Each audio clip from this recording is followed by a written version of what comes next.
Hi guys, mayroon nga palang cravings ang aking kamahalan kaya napadpad kami dito sa Lumihan sa barangay Cagpo, Torreos, Marinduque.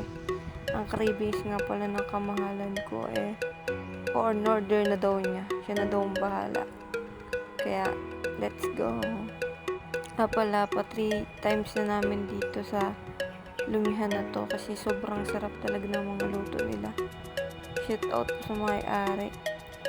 Maganda naman ang ambience dito. Maganda ang view.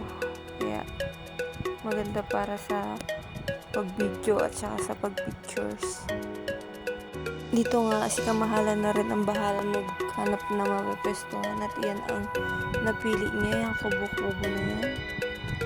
Favorite niyang spot yan, mga kubo-kubo.